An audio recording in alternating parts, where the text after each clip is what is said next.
What's going on? This is Sean's Magic Cardboard, and today I'm going to be showing you some footage from an online pixel-born game against a fellow Ruby Amethyst player. These games are known notoriously as being incredibly long games of Lorcana. They are not quick, or they can be very long, depending on how the deck is set up. If it is a more aggro version of the deck, it is obviously a lot quicker. If it is the sort of traditional mid-range, or now mid-range, as opposed to late-game Ruby Amethyst deck, then these games do tend to go quite long. This one is particularly interesting actually, because although my score at the end of it, without giving too much away, although you have seen the title and potentially the thumbnail, was quite low, the game was at a position where it would have been very difficult for the opponent to come back from. In a sense, could they potentially continue playing? That's really sort of a judgment call for them. It really would have taken a lot for them to get back from this situation. But as the game sort of progresses here, I'll just kind of show you what is going on. So first off, the opening hand. You can't actually see my opening hand obviously in the video, but it was not very good. There was no 1-drops. I think off the top here, I ended up picking up 2 Be Prepareds, and there was a couple of uninkables, so plenty of uninkables in hand, a few inkable cards as well. However, there was just nothing on turn 1 that I could use, so going into turn 1, I kind of, against most other decks, I probably would have struggled in this game, to be honest. It wasn't pretty at the start, but very fortunately in my next turn, so the first draw turn for myself, I did manage to draw a Cusco, which means I did have a turn to play, so I was really happy about that. The opponent is playing, I actually played against them yesterday.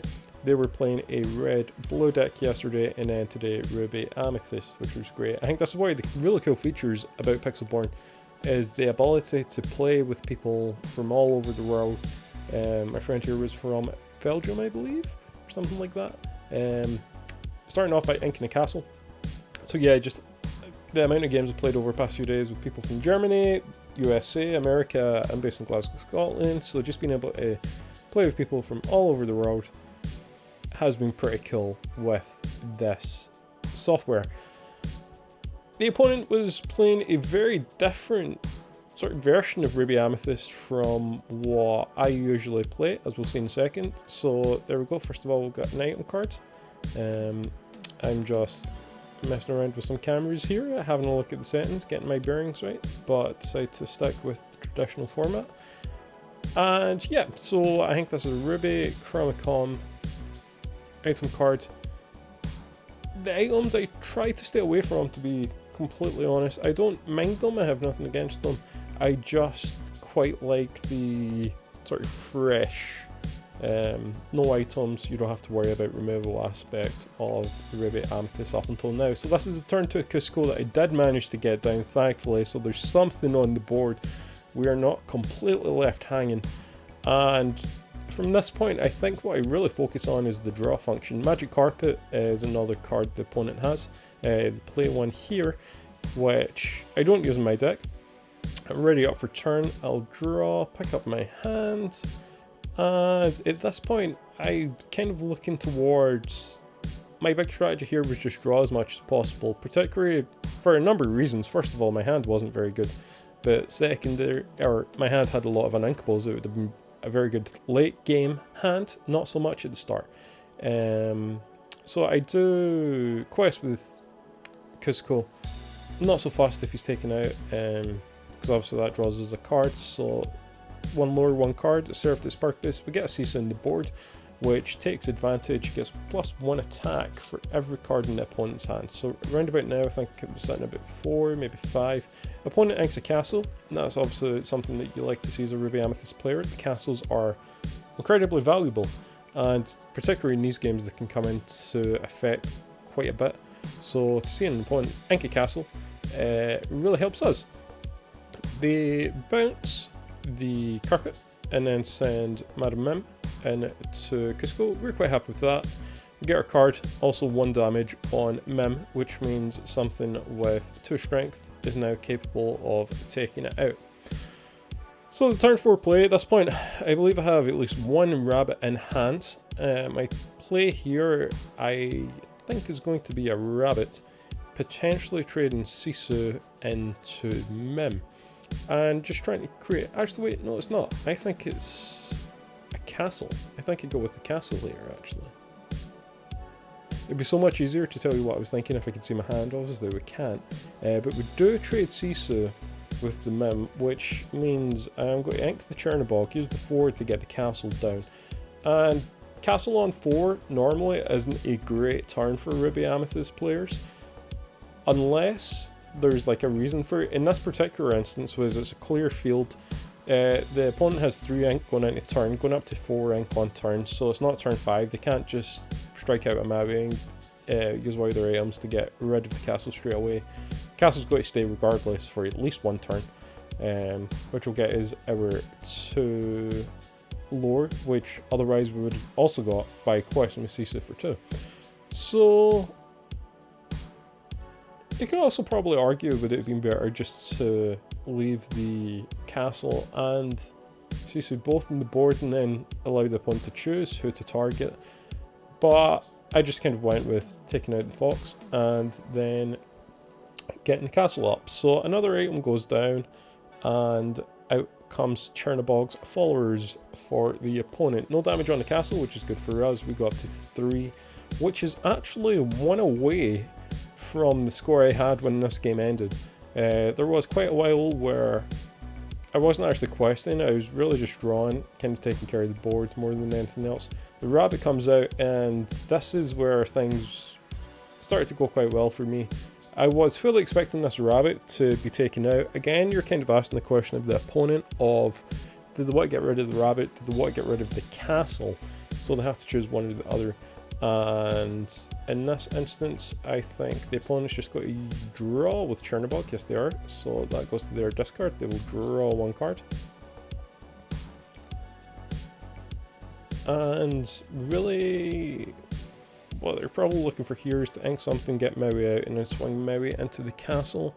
I can't remember if that was the play in this occasion. Yep, so Super Goof goes down. 5, and it is going to be the Maui. Yep, so Maui goes into the castle with the help of their Ruby item cards, Ruby Chronicon I think it was. Goes into the castle, which is enough to take it out in 1 hit. However, our rabbit is still left to its own devices, which is good for us. I think at this point I do have some bounce options in hand, so I believe the play here is just to quest with Merlin, bounce Merlin, or is it to 4 for another rabbit? Oh, there we go. Yeah, of course, so there's 2 rabbits out.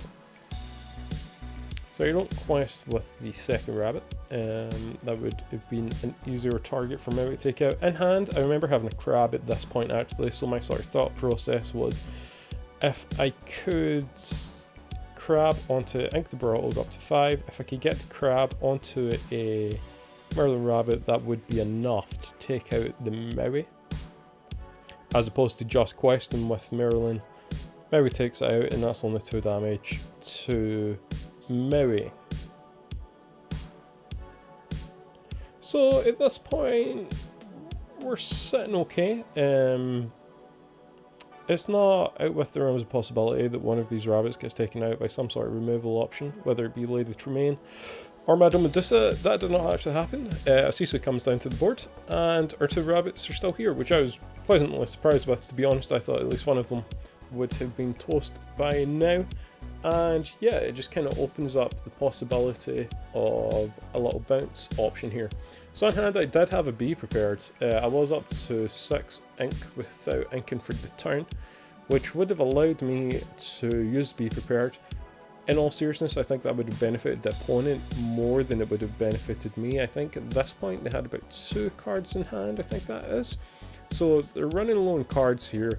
You could say I would get 2 card advantage from the rabbits, but I think there's just so much resource there, particularly at this point. If your ink's starting to go up a little bit, you can start to bounce. So I was really took a few moments here just to like consider the options, and all I really decided to do was quest with 1 rabbit, knowing that Maui had to go into it, which would have allowed me in the next turn to maybe crab onto something to take out Maui. It would have got me an extra card as well, but yeah, didn't use any ink this turn, and just passed it straight back to the opponent. So the opponent is going to hit into the rabbit, of course, take out the rabbit. It's going to do 2 damage to Maui. I'll draw 1 card. Which, at this point, I think I'm sitting at about 6 cards, which is quite good. The opponent, I think, is down to 2 or 3 by the looks of things. Maybe 3 going into turn.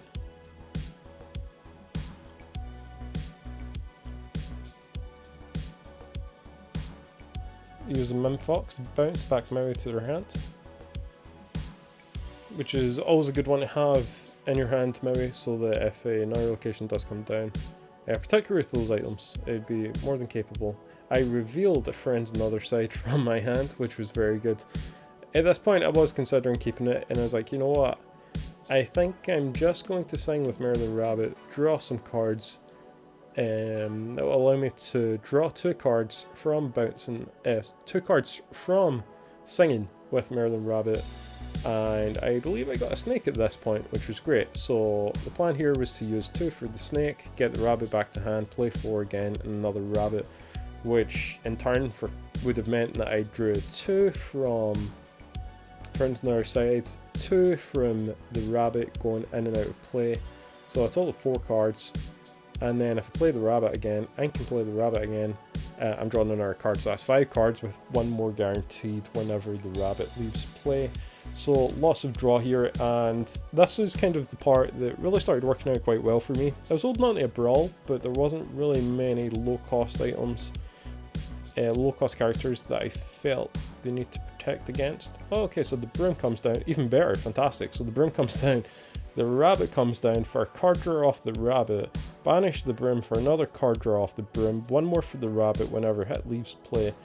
And I want to say at this point I may have been at about 11 cards in hand. The draw started working out quite well here. 2 dice will go on my hand up the top, so that's a 6 and a 2. Okay, so 8 cards in hand. There was a point I did manage to reach 11, which is really nice. And yeah, quite often these games are like a battle of nutrition. I don't think card draw is everything in these games, because you can't finish it before turn 7, particularly when Flynn was around. Flynn's maybe not as often seen set 5 so far. For enemy has sort of dropped off a little bit, but card draw really does help in this match. Unfortunately for me, just a couple of nice little combinations really helped. So Madam Snake will trade with the Fox. I believe I have a Maui in hand at this point. Sing again with the rabbit, so the rabbit's really done a lot of work for us in this game. We've managed to sing 2 friends on the other side. It's been bounced a few times, and I think this is one of those games that the rabbit really just kind of like shows its worth. Again, bounced again for another card. Fox will go into Sisu for the trade, which is good. Clears up the board, and you could argue at this point, well, it's all good drawing cards and it's all good clearing the board, but you're not actually doing anything, which is true. But I'm also aware that the opponent's hand is starting to slow down a little bit. They've not got too many cards in there, and there was just a few plays that made me suggest that maybe they didn't have a Be Prepared or something. I'll put a library in the board, and yeah, just kind of see if the opponent has any sort of response to that. Again, a Maui followed by one of their items would be enough to take out the library. I did have some removal in hand as well, so I wasn't so fussed if that was the case. It would have allowed me to get rid of another Maui from their hand. So the opponent is 7-4 up at this point, and yeah, I just find it incredibly interesting how these games can be very... It's very kind of like looking at this from an outpost perspective. Like, the opponent has more cards on board. They're up by 7-4. Mike's slightly ahead, but at this point, to be honest, I was quite happy with how the game was going. I wasn't too concerned at this point. Obviously, if the opponent's score starts getting up a lot more, then you're kind of, you know, starting to worry a little bit. At this point, 9 cards in hand. The opponent plays a Rafiki and also a Queen of Hearts as well. So the combination of those 2 and the item cards is enough to get rid of the library. I was half expecting a Maui or something into those. I think at this point in hand I do have 2 Lady Tremaines, 1 Medusa, possibly a rabbit, and at least 2 Be Prepared as well. Be Prepared was something that I don't think I actually played in this game. There's a few instances where I kind of felt it might be necessary, but I think it's just one of those cards that you just try to avoid playing until you really need to. And it's particularly in this matchup actually, if you play Be Prepared and you only have 7 or 8 ink, your opponent basically gets a free shot their next turn, because it's a clean board apart from locations, clean boards, no characters, and they can basically do what they want. So it's a very good card. Obviously, Be Prepared, it's a very popular card, but it does have a few drawbacks as well, so I think you do have to be pretty careful when you're using it. So the removal option there from Madame Medusa, the snake comes down to bounce Medusa. The opponent has Library in play now, as well as the Queen of Hearts, who he'll move over in an attempt to get some card draw. Fortunately at hand, at this point I think I have 2 crabs, or I have a crab and I'm ready to draw a crab. They'll quest for 1 to put them up to 8, and I believe this was actually the final score at this point, so there's no more scoring going on. We are slowly getting towards the end of the game here. 9 cards in hand, sorry, 9 ink. Not entirely certain how many cards in hand. Possibly around about the same. And yeah, I guess the first priority here is try to get rid of the library, stop the card draw. We don't really want to take out the Queen of Hearts until the library is gone. And I think the play here is possibly a crab, or is it a Maui? I think it might have actually been a Maui and a fox.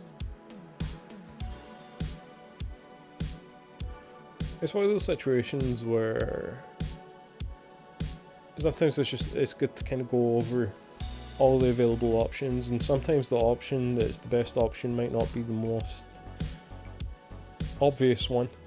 And yeah, I just kind of want to take a few seconds here to kind of think about that. We do take out the library, however, with the combination of Maui and also the snake. So this is going to be the fox here, coming in for 3 to bounce Maui back to hand, which is again a very good card to keep in hand just in case another location comes down. It gives us the ability to really take them out.